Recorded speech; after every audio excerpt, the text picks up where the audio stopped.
literally just shut the camera off. Nala flushes one out of the woods. Passed me, so I swung, let it go by me, straight down the trail. I still managed to miss it on the first shot, but I got her on the second shot. I think Nala has it, so let's run up here. I can't believe that. Beautiful flush down the trail, and I think I actually shot under it on that first shot. But hey, we got it. We got first bird of the night. That is our 7th grouse we flushed already. Just crazy. Man, that was a long shot too. I got some questions on what I run for choke tubes, and I do have an improved cylinder in my top barrel. Bottom barrel, I throw modified in there, and that is the reason why, is when I'm running these trails, sometimes that second shot gets to be out there a little ways, and yeah, that's 35 yards at least. So hey, oh, we got one here. They're not real pretty after the dog gets a hold of them and retrieves them, but there we go, first bird of the night. Let's keep her going. All right, guys, it's October 1st, Sunday. 63 degrees. It's supposed to be 80 today, so we're gonna try to get an early start on it. I don't know if you can hear, if you can see, but it's pretty breezy and it's overcast today. It's not exactly a great grouse hunting day, but I saw 3 birds on the way in here. I didn't get any of them. Got out with me and the dog and wide open woods, and they flushed right behind one group of balsams. I couldn't get a shot at that bird. The other one I was driving too fast on, and it flushed up right alongside my vehicle. Because I'm just kind of in a hurry to get back here and do some walking. You know, I figured that main road probably had over 100 vehicles between ATVs and pickup trucks down it yesterday, being a Saturday. So I was surprised to see birds out on the road. So hopefully we're gonna have a good day on the trail. We're definitely gonna get off trail. I walked this same spot on Thursday, and I flushed 5 off trail and only 3 out on the trail. And the 3 that I flushed on the trail were within about 200 yards of each other. The rest of the trail was just totally dead. So you are gonna start to find that as these, I guess, road birds or trail birds get burnt off by the ATVs. Sometimes it really pays to get off the trail and walk a little bit. So that's what our plan is this morning. But like I said, it's going to be 80. It's going to be 80 tomorrow. It's going to be 80 on Tuesday. This is not exactly how I like to welcome in October. But you can't really pick the weather. So we're going to get out and hunt anyway, and we'll let you know how it goes. One thing real quick. Cover is pretty much down as far as the brush is concerned. Some of it's got a little bit of leaves hanging on it, but the brush has really dropped its leaves. You can see a little leaves there. Your aspens, some of your younger maples and birch and all that, they still got lots of leaves on. The big mature stuff, dropping leaves like crazy. I noticed coming in here, all the mature basswoods, totally bare.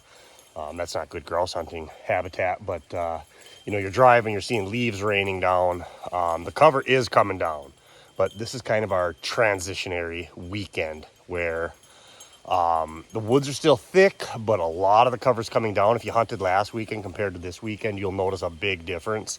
You should be able to get some shooting at grouse if they flush.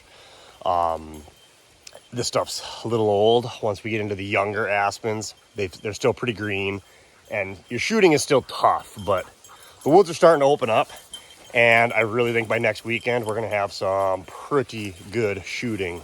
So if you're kind of looking for an update as to what the woods are looking like, the woods are starting to open up, but we're not quite there yet. I got a feeling by next weekend, which I don't know what Saturday is, October 6th maybe, next Saturday, we should be looking at some pretty good hunting by next weekend. Still birds here. I'm still seeing birds like crazy. We flushed 1 so far. Saw 3 on the road driving in. So I've only been walking for about 15 minutes. We're gonna keep at her. Okay, I don't know if you can hear it, but the dog's splashing around down there. It is wet. We're gonna walk up this edge for woodcock. The aspens themselves are getting a little old, but year after year after year, when the woodcock migration's on, there's always birds here. We've been stuck in a southerly flow for quite a long time. We have not had a good cold north wind yet. So honestly, I don't expect much. But if there's a bird or 2 around, they should be in this type of stuff. Yeah, no doubt this spot is going to hold some woodcock once they start coming down. We just flushed our second, which I couldn't even see. So we're going to walk up and around this thing and just see what's laying up here.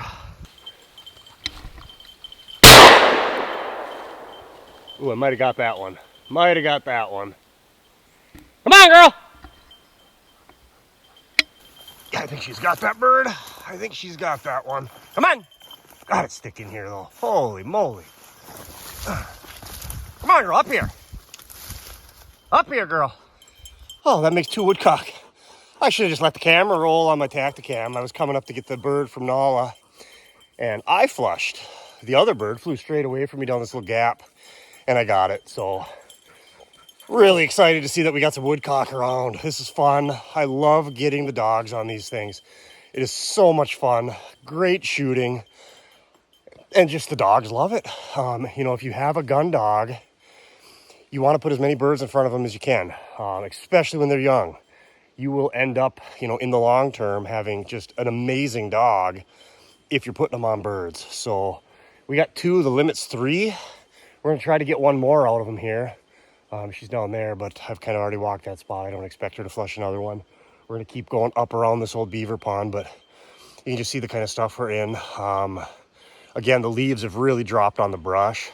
Popples are still holding their leaves. It's thick. There's a big beaver pond here, and there's not a ton of woodcock in here, but in about a 100-yard stretch, we've flushed 4 or 5, I don't remember.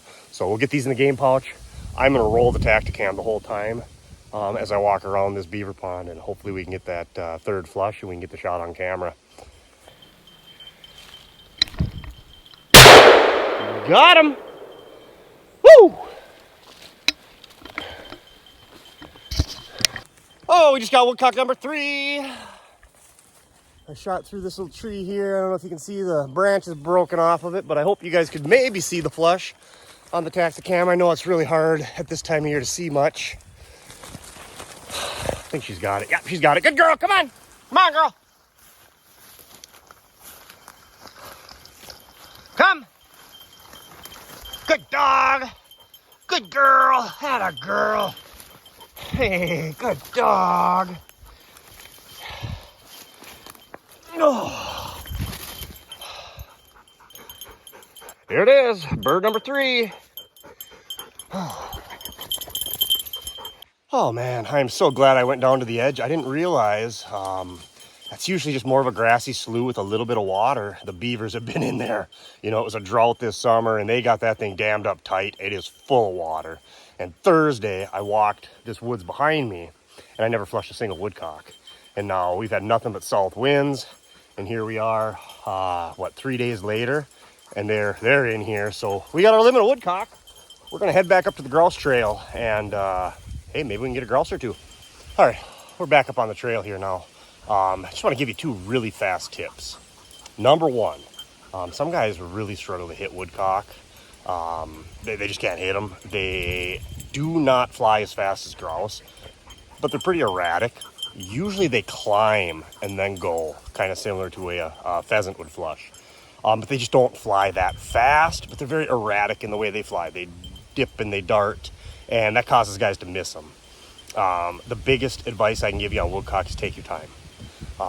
All of those birds, with the exception of the last one, flushed very close to me, and I let them get out away from me and up before I shot.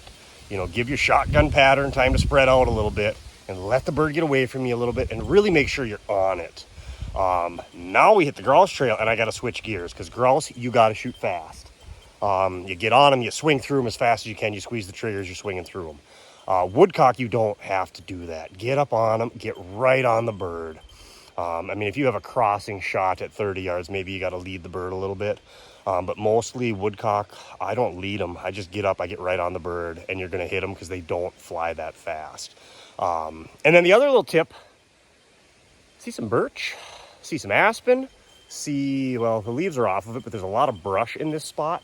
This is where I've shot my grouse on Thursday when I came out here.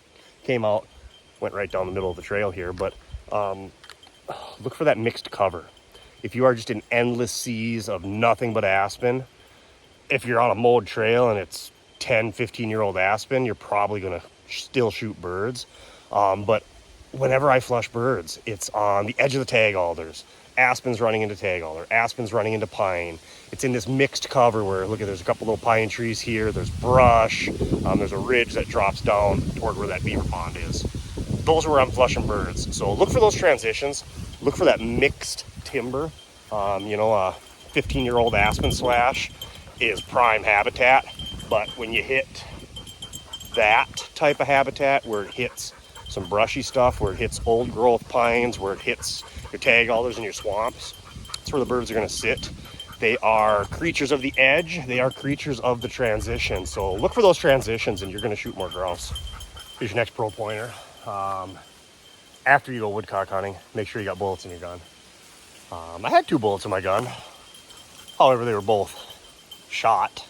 I'd reloaded my gun, and when I was walking over to get that bird out of Nala's mouth, I flushed another bird, shot it, set my gun down, got both birds, made sure we got on both birds, and then came back out and shot another bird. And in the course of all that, never actually popped my gun open and reloaded it, so I kind of squeezed on the trigger. Nothing happened. That bird flushed pretty much straight away. It was a tough shot, but had a chance at it. And I'm like, geez, I don't know what's going on. Popped my gun open and both shells ejected. Both shells were spent. So I guess when the action gets hot, it's a good idea to reload your gun after you're shooting. Oh.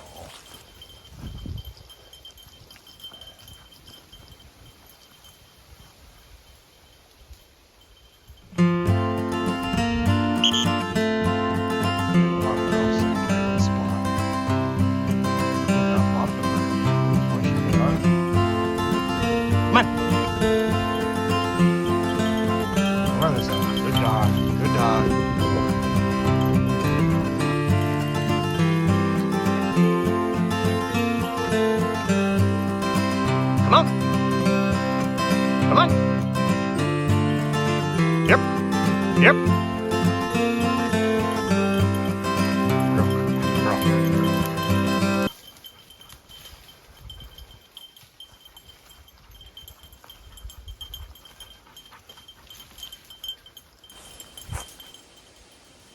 Oh man, we've been in bird scent like crazy, but we're just not flushing them.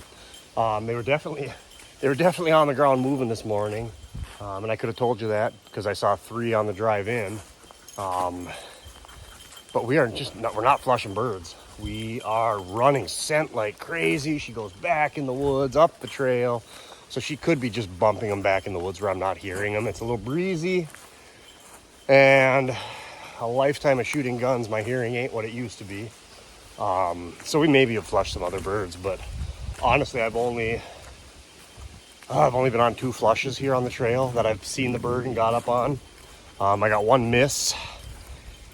And I've got 1 that I pulled up and squeezed the trigger, but my gun did not have a live round in it, which we talked about. We're gonna walk out. It's hot. It is humid already. My Tacticam battery is dead. I've been running it quite a bit today on bird scent. Just waiting for a flush. Through the Woodcock area, I ran it quite a bit. And I only plugged it in for a couple hours this week. So I turn it on and it buzzes and just shuts right back off. So I guess I got to get home and plug the Tacticam in. So I probably won't have any more shooting footage, but I guess I will update you if we do end up on some more birds. But like I said, it is October 1st. We're kind of in the middle of that transition right now. Last weekend it was thick. Today, kind of the undercover has come down. Although the aspens and that are still holding their leaves. I got a feeling by next weekend's going to be pretty good looking for getting some wing shooting. So again, I'll keep you updated if we run into some more birds, but Tacticam's dead, so I'm kind of stuck in that situation. Oh my gosh, guys, I'm actually shaking from the adrenaline rush here. I don't know if you can see them all. That is 4 grouse. I've never in my life done that before. And of all the times for the Tacticam battery to be dead, we're driving down the road. We got done walking. We're gonna go up and hit the other short leg that we always walk. And I meet a truck on the trail, great big white Chevy Trail Boss. And I didn't notice his license plate. He had a dog hanging out the window. The next truck behind him, license plates from Wyoming with dogs in the back of the truck. I get 100 yards past him and I see a bird back in the woods under a tree. So we pull over, we stop, me and the dog go out. And of course, it's not under that oak tree. When I get there, it takes off, I shoot. And I'm pretty sure I get the bird. And I'm telling you, at least 8 grouse. Flush all at the same time. Birds everywhere. I swing, I shoot. And I know I got that bird. I'm reloading as fast as I can reload. I get the gun reloaded, a bird jumps, I shoot.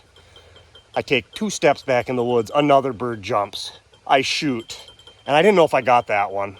And I wasn't entirely certain I got one of the other birds. I start walking back in the woods and there's birds laying everywhere. I got all 3 of the ones that I initially shot at. I come back to the truck and I go back in to go look for the other one because I'd heard a 4-wheeler coming, so I wanted to make sure I wasn't blocking the trail. And I can't believe I got that 4th bird. I went 4 for 4. I've never in my life done that ever. And it was possibly one of the most unreal experiences I've had in the grouse woods. And you can see my dog is panting. She is hot. That was wild. So we're going to try to find one more grouse for the morning. And hey, that would be a double limit because we got 3 woodcock. That's a limit of woodcock. And we got 4 grouse. So we are 1 bird short. What a crazy morning.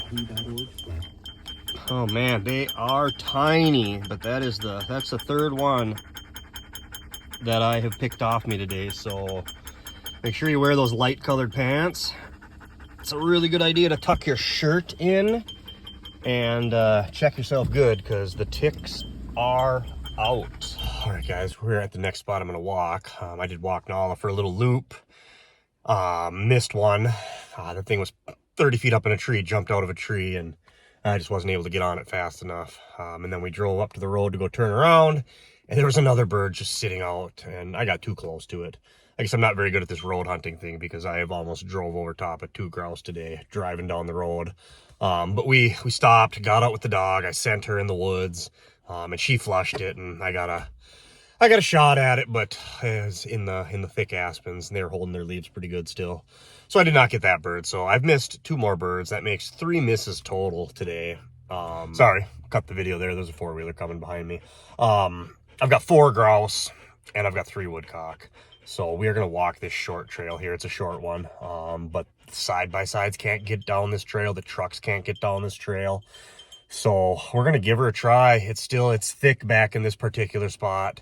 But we only need 1 more grouse, and oh man, what a morning that'd be to finish with our limit of grouse. The way things started, I thought maybe I was going to get skunked on grouse, and boy, let me tell you, things can change in a hurry. So let's hit this last trail, see what we can do. Oh, we got our limit of birds, and look at what we're hunting in.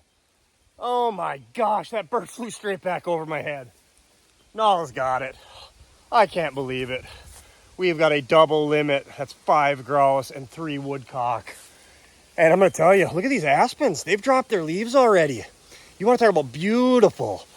That bird flushed. I bet you he wasn't 5 yards from me. He jumped up, came right back over my head. Good dog, Nala. Let's get up there and get this bird. Good dog. Holy moly, I'm almost falling. You know what they say about grouse cover? If you can keep your hat on your head the whole time, it's probably not thick enough. Good dog. What do you got there, girl? Ah, that girl. Oh, look at that big, beautiful red. Oh, man. Look at the size of that beauty. That's the way to end the day. Whew. Oh, my goodness, guys. What a day. And this is not a trail. This is a little, 5-acre patch that is absolutely perfect for hunting grouse.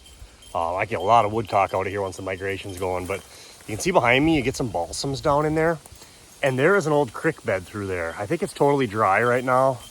And then there's this knob of aspens. And earlier in the video, I was talking about that transition, right? You come out of the aspens, there's a little bit of spruce and balsam in here. It runs down into tag alders and a creek bottom. And I mean, we're we're 5 minutes into this spot, and we hit our limit bird. What an amazing morning. And I do apologize, guys. I'm not a cameraman, but I should have known better. I should have charged my Tacticam up. I was out bow hunting on Friday night and Saturday morning, and I ran it some then. I actually got to full draw on a doe.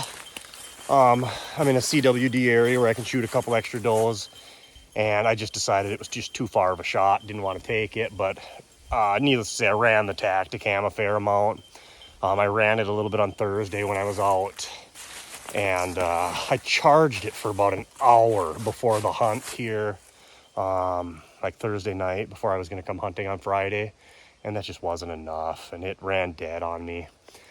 And that's a bummer, because for me to limit out on grouse, it just would have been amazing to have that on Tacticam to get a little bit of video.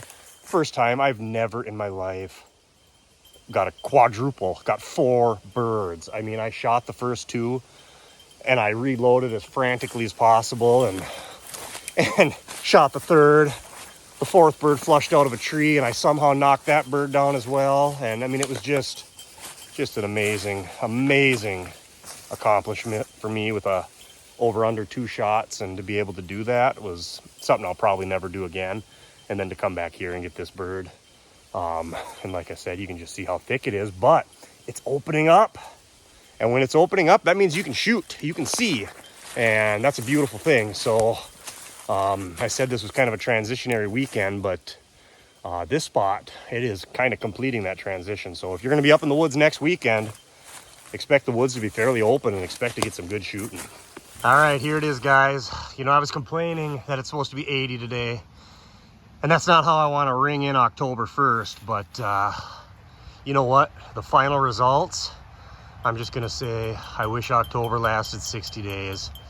Here it is, Minnesota double limit, 5 grouse, 3 woodcock, and I am home by 12:30. So that was a morning hunt. That was not an all day pound the brush kind of a thing. That was a morning hunt with the dog. We walked 4 different spots, real short spots. But really the bonus came when I spotted a bird off the road. We walked back to it. And I'm not joking when I say there was probably 8 birds that all got up, and I went 4 for 4. So definitely a day to remember.